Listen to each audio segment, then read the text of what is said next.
Hello everyone, my name is Jenna, but you guys can call me Jen. Welcome back to my channel, or welcome if you're new. Hi, hello. Welcome to a specialty reading vlog. Welcome to another series reading vlog. I don't know what number we're at right now because I still haven't finished my last series vlog, which is the Aragon series. Do I know if this one's gonna go up first or that one?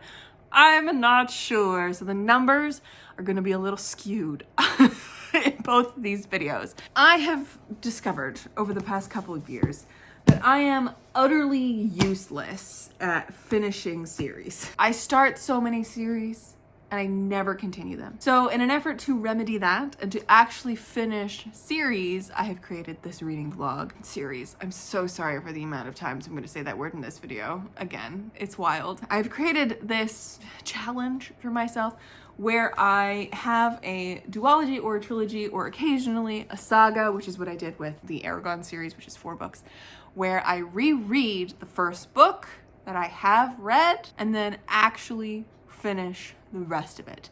So today we are doing the Between the Earth and Sky trilogy by Rebecca Roanhorse, which just was completed a week and a bit ago with Mirrored Heavens and its release.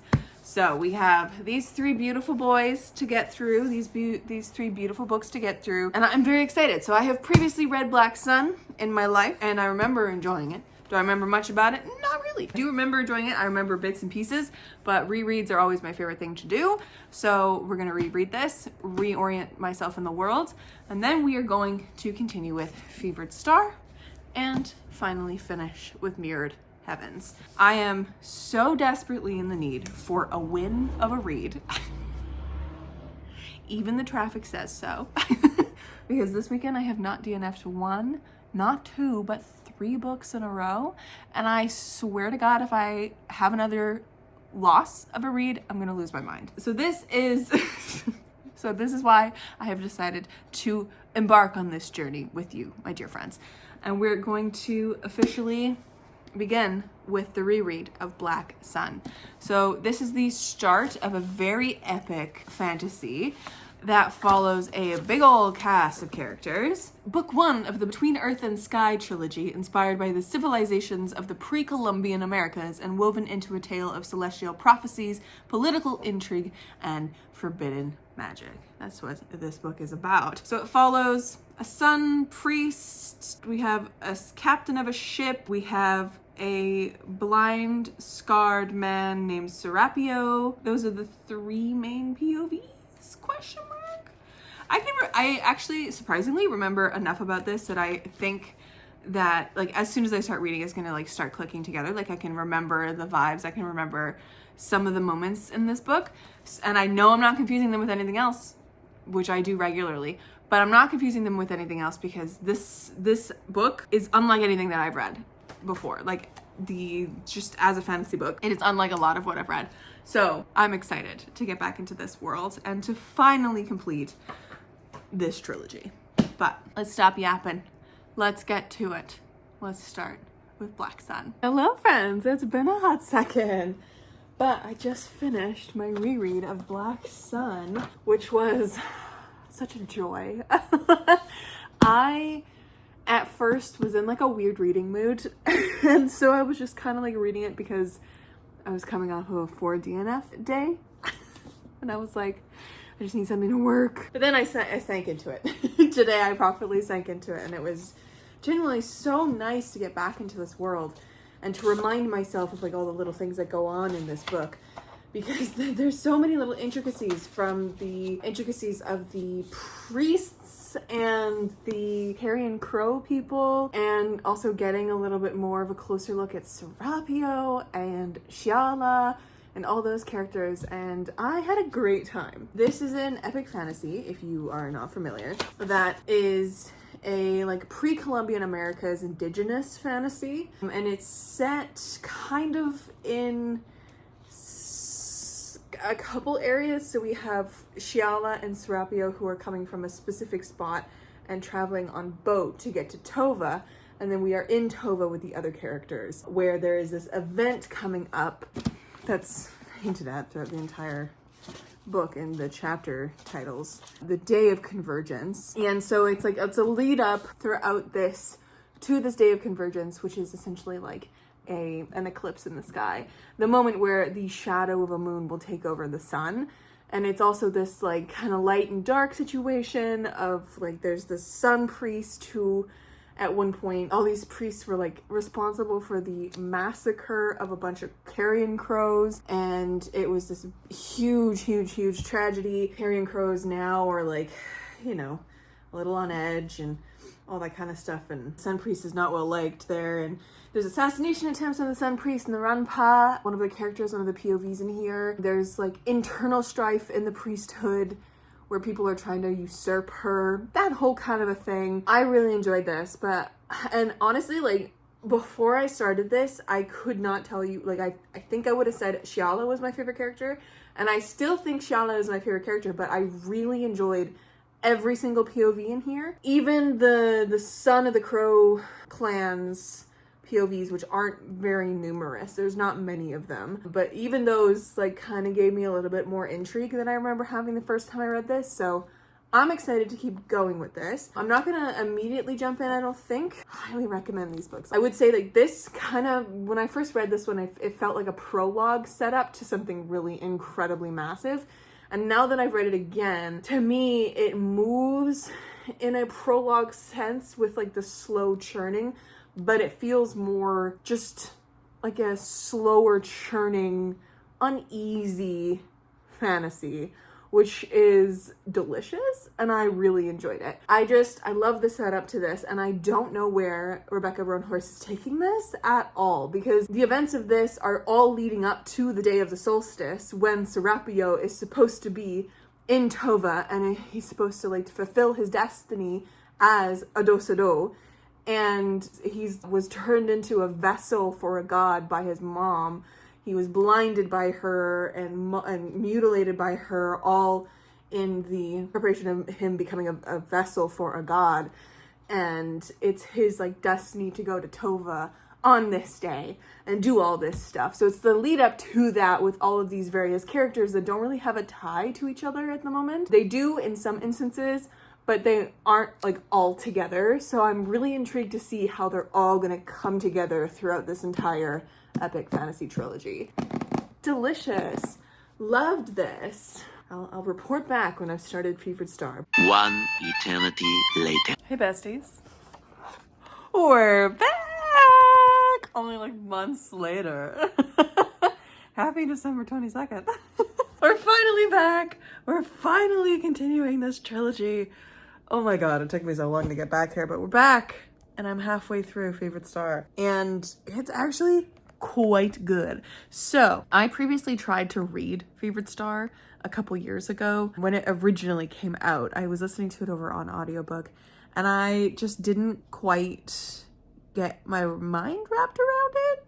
I don't know why I stopped listening to it. I got it from the library, and I was like, I'm gonna listen to this because I liked Black Sun so much, and all this kind of stuff. But like, now that I'm back in it, I don't remember a single thing of what I previously read. Like, it completely vanished from my brain. So I guess, you know what? Wrong time to read it. Right now I'm exactly 200 pages in, just over halfway through. And I'm really liking this. I am really liking the sequel. It's very, like, there's not much going on, particularly in like plot wise, I would say. It definitely still feels like Black Sun though to me, because Black Sun was very prologue-y of a book. It felt very like setting up everything type of thing. And then this one kind of feels that same slow churning tone from the first one, which I really enjoy. So I'm liking it. I'm liking it a whole heck of a lot. This is gonna be pretty much spoiler free. I don't remember, actually. It's been so long since I've done a series video. Do I keep these pretty much spoiler free? Pretty much, I guess. Pretty much spoiler free, but I am enjoying it so far. And I'm loving the audiobook once again. The audiobook is a full cast, so every POV has a different narration. And that's really quite nice to keep the characters kind of separate in my head as I'm knitting. So I'm learning how to knit. And I've had to redo a whole chunk of this multiple times. It looks like I've got nothing done, but I'm making a scarf and I'm learning. I'm learning. But yeah, Fevered Star is quite good so far. But yeah, I'm halfway through and I feel like there's not really much of a plot going on. We're just continuing from where we left off in the first book and following the same characters as they're going about and as they're kind of continuing on this trek. Although I guess book one was very much centered toward the solstice and the convergence, right? So was it the solstice? Was it the convergence? I can't remember what it was called, but it was going towards this event that was going to happen. Everyone was kind of moving towards it and in different ways. And then this one is coming off the heels of that. And the events of the end of Black Sun, and is like all these characters trying to come to terms with this new world. It's literally just the steps and days right after this catastrophe, right? So it's how do you go forward from that? And like, what does it mean for all these different characters, all these different people that you're coming across? So it's very interesting. I'm loving it a whole lot, and I'm very excited to see where the second half of this book goes and then into the third. But yeah, I'm going so quickly. Like, I didn't realize that I was already 200 pages in. So love that. And I think I have 2 hours left of the audiobook at the speed that I'm listening to it at. So yay for me. Yay for me going through a book real quick. We're back and we're going to see how the second book of this trilogy goes. And then we're going to dive into the third one and finish that one as well. Welcome back to the series. I feel good. I feel good that I'm here finally.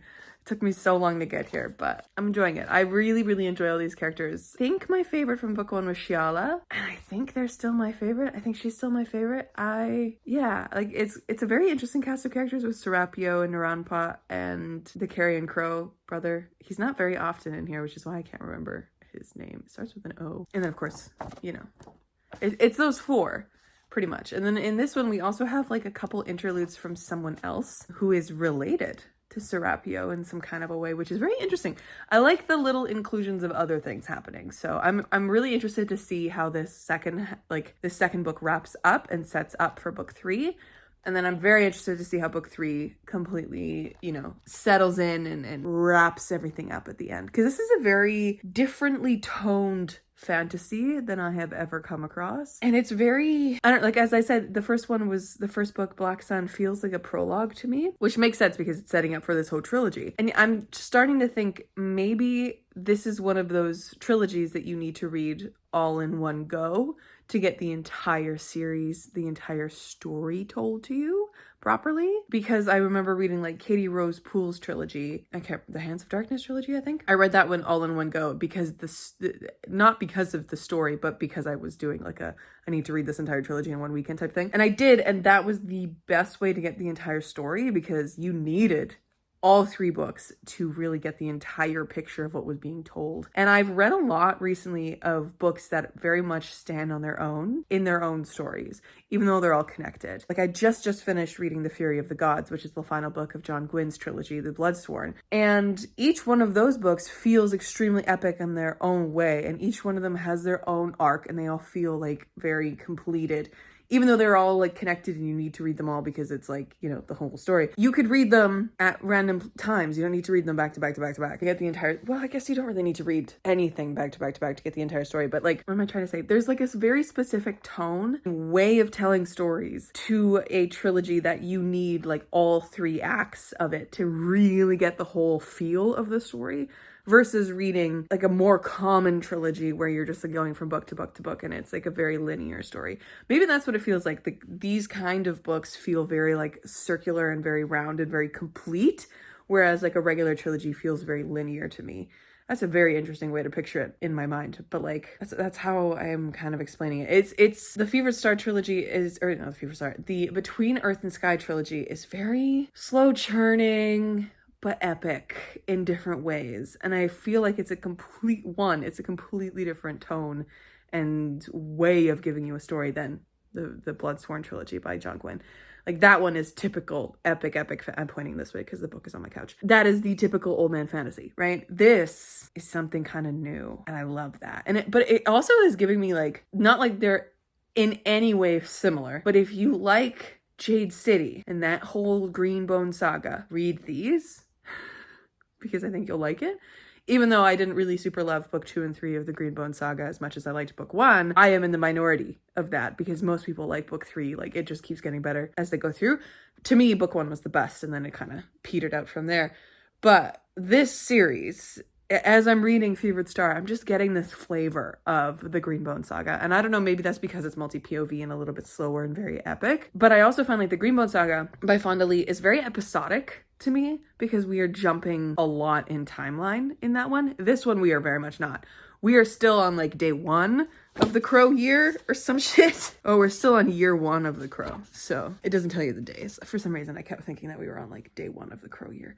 But we're in year 1 of the Crow and we have not jumped years. It's very linear and it's very tightly wound, this narrative. And Jade City, Jade War, and Jade Legacy are very much not. But for some reason, I'm getting the feeling that if you like that, you like this trilogy and vice versa. So, hey, who knows? I don't know, but I'm enjoying it. I'm halfway through and I will let you guys know how I feel when I get to the end of this second book in the Between the Earth and Sky trilogy. We're back. Oh my god. Hey!